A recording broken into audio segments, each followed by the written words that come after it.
Bonjour Pierre Barrière. Bonjour Claude Tran. Depuis quelques mois, vous êtes directeur académique des services de l'éducation nationale des Pyrénées-Atlantiques et vous êtes donc ce qu'on appelle l'inspecteur d'académie.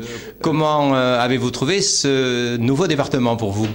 Je crois que c'est un département qui fonctionne déjà bien. Il y a de belles dynamiques, des enseignants engagés, d'excellents résultats. Bref, un bon contexte pour relever les défis de l'éducation et de la refondation de l'école de la République. Alors justement, vous êtes aujourd'hui au 6e rencontre organisée par le Conseil général, EIDOS 64, le Forum des pratiques numériques pour l'éducation. Est-ce que votre présence et votre participation à ce forum, c'est le signe qu'un partenariat fort avec les collectivités territoriales doit permettre plus facilement de faire rentrer l'école dans l'ère du numérique ? Sans doute, oui. Je crois d'ailleurs que le moment où l'éducation nationale pensait, l'a-t-elle vraiment pensé d'ailleurs, faire toute seule en tour d'ivoire en quelque sorte est complètement révolu. Et je crois que nous sommes dans des logiques de synergie, de partenariat, de coéducation avec les parents et bien évidemment avec les partenaires institutionnels que sont les collectivités territoriales, communes, départements ou lycées, selon les différents niveaux d'enseignement. Et je crois que ça, c'est quelque part un cercle vertueux.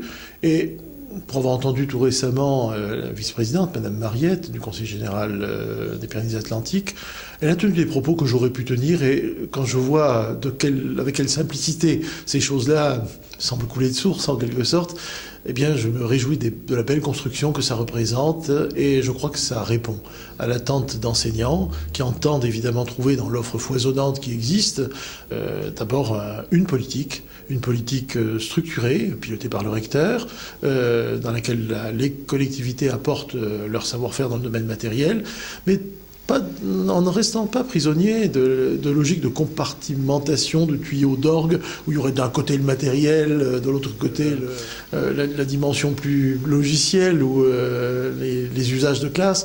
Les usages se nourrissent des deux, et il nous faut avancer ensemble pour que nos élèves dans les classes y trouvent leur compte, bien évidemment. Le numérique pour vous, dans l'école, ça peut être quoi ? Oh, c'est plein de choses. D'abord, c'est le fait que, puisque c'est dans la société, avec ce foisonnement, cette diversité, cette inégalité d'accès, ces dangers parfois, eh bien, toutes ces problématiques qui sont au cœur, qui traversent la société, finalement, puissent bien sûr être vécues dans l'école, mais en ayant expurgé les dimensions négatives qui peuvent parfois venir grever ce dossier-là. D'abord, celui de l'inégalité d'accès. Et il est important que tous les élèves, quelle que soit leur origine, puissent trouver, grâce à l'école, si ce n'est pas déjà le cas à la maison, l'accès auquel ils ont droit par rapport à ce vecteur important de connaissances. L'école n'est pas le seul dispensateur des savoirs. Le maître, en tout cas, n'est pas le seul dispensateur. Il est médiateur. C'est un concept qu'on connaît déjà depuis quelque temps. Cela dit, comment l'organiser ?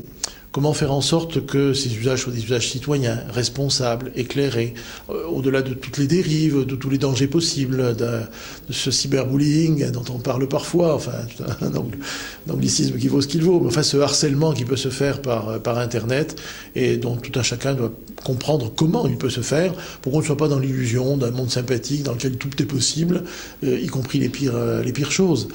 Donc, il y a une belle diversité, un beau foisonnement, une belle richesse, mais il faut la dominer. Et pour que la classe soit le lieu de ces apprentissages structurés, organisés, où finalement on tire le meilleur d'Internet, mais il faut des enseignants formés, et des journées comme celle-ci, qui sont un point d'orgue particulier, où on brasse beaucoup de choses, des problèmes, des idées, des offres, des propositions, eh bien, ce sont des journées de foisonnement intense dont chacun repartira, à mon avis, considérablement enrichi.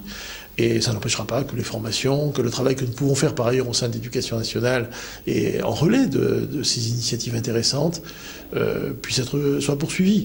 Et puis quel beau nom, EIDOS, finalement, hein ? La forme, le fond, l'image, l'idée, un beau mot grec qui renvoie tellement de choses. Il serait dommage en tout cas de ne pas en tirer le profit maximum, et les 300 enseignants qui ont répondu présent à l'appel, donc 90 du premier degré, sont un signe très encourageant de ce qu'on peut faire désormais. En d'autres termes, c'est une manifestation où l'horizontalité dans un système dont certains disent qu'il est un petit peu trop vertical permet de lui donner un peu d'air ? Sans doute. Et puis, le fait qu'on soit bien conscient que désormais, dans des usages du numérique, l'environnement numérique de travail est pour l'instant la forme structurante des choses. Alors, il y en a plusieurs. Il y a Aliénor pour le premier degré, il y a Argos pour le collège, il y a Léa pour le lycée. Mais ça ne veut pas dire que chacun travaille dans son coin. Ça veut dire que de toute façon, pour l'instant, le NT est incontournable. Et demain, eh bien demain, ce ne sera peut-être pas l'ENT. Il s'agira peut-être d'intégrer à l'école l'informatique individuelle, dont chacun sera peut-être pourvu largement, à travers des supports qui seront radicalement différents. Bref, de ne pas rentrer dans le numérique par les usages matériels, enfin par la maîtrise du matériel, qui était une des problématiques principales il y a 15 ou 20 ans, mais constituer une culture numérique qui permettra à chacun, de façon assez souple et plastique, de s'adapter à toutes ces évolutions de matériel qui ne sont finalement pas le plus important, au moment où le cloud, tous les diamètres, les tuyaux augmentent considérablement et on a même peine à concevoir l'ampleur des choses. Finalement, la culture numérique et le fait de l'avoir pleinement intégrée désormais comme telle est une ressource très sûre et pour les enseignants et pour nos élèves de demain. Merci beaucoup Pierre Barrière. Merci à vous Claude Tran.